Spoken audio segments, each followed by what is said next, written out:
Assalamualaikum warahmatullahi wabarakatuh. Salam integritas. Saya Rosyana Ratman dari PT Pelabuhan Indonesia 2 Persero, selaku asesi program sertifikasi ahli pembangunan integritas yang diselenggarakan oleh BNSP, khususnya untuk modul penegakan integritas. Bapak dan Ibu yang saya hormati, tentunya kita semua sudah memahami betul bahwa pentingnya integritas sebagaimana telah diatur oleh Peraturan Menteri BUMN Nomor Per 01-MBU-2011 tanggal 1 Agustus 2011, khususnya mengacu pada pasal 26 ayat 2 huruf A angka 1, jelas termuat bahwa integritas adalah poin utama dalam sistem pengendali internal perusahaan yang pelaksanaannya harus secara disiplin dan terstruktur dan terukur. Mengacu dari ketentuan tersebut, tentunya penegakan integritas harus memenuhi dua unsur, yaitu kedisiplinan dan terstruktur.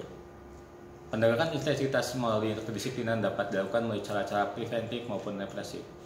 Untuk cara-cara preventif, tentu kita sudah biasa menandatangani fakta integritas, pernyataan bentukan kepentingan maupun komitmen lainnya sebagai wujud dalam penegakan integritas serta penerapan prinsip-prinsip Good Corporate Governance atau GCG. Secara represif, saya juga yakin bahwa instansi dan masyarakat Indonesia juga telah memahami dengan baik adanya hukum dan sanksi yang berlaku atas pelanggaran integritas, dan juga sudah banyak sekali penegakan hukum atas pelanggaran integritas yang terjadi di Indonesia yang patut kita apresiasi sebagai wujud keberanian pemerintah dalam penegakan hukum atas pelanggaran integritas di Indonesia. Mengapa kita harus apresiasi? Karena komitmen manajemen puncak adalah faktor yang paling utama dalam mendorong kedisiplinan dalam berintegrasi. Pertanyaan berikutnya adalah bagaimana menegakkan integritas secara terstruktur. Tentunya kita tidak ingin hanya berhenti pada pernyataan atau slogan, "Ya, saya berintegritas." Namun parameter sebagaimana pengukuran yang tepat, hal tersebut haruslah dilakukan untuk mendapatkan hasil yang optimal dalam penegakan integritas. Bapak Ibu yang saya hormati, parameter assessment Good Corporate Governance secara prinsip telah ditetapkan melalui keputusan Menteri BUMN SK 16/SMBU/2012 tanggal 6 Juni 2012 tentang indikator atau parameter penilaian dan evaluasi atas penerapan tata kelola perusahaan yang baik atau GCG pada Badan Usaha Milik Negara.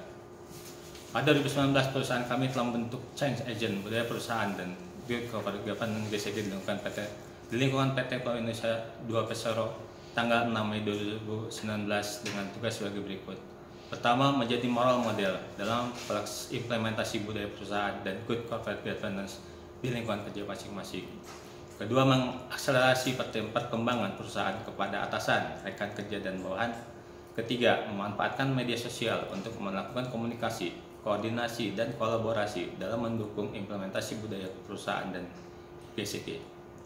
Keempat, mendukung pelaksanaan program budaya perusahaan dan GCG dengan memberikan ide dan partisipasi untuk menyukseskan program sesuai target yang ditetapkan.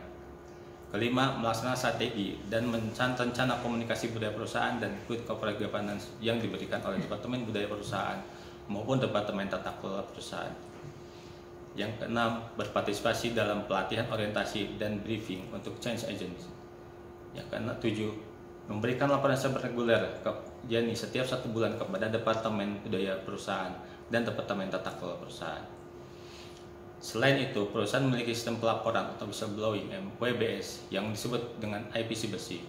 Sistem pelaporan pelanggaran perseroan memiliki dan menerapkan serangkaian mekanisme yang jelas, tepat, dan terpadu untuk menangani pengaduan baik dari pihak internal yaitu karyawan dan manajemen ataupun dari pihak eksternal yaitu manajemen mitra bisnis perseroan, sehingga dapat membawa perusahaan pelabuhan di Indonesia menjadi perusahaan yang menjadi pelabuhan yang lebih baik. Demikian saya sampaikan atas perhatiannya. Saya ucapkan terima kasih. Wassalamualaikum warahmatullahi wabarakatuh.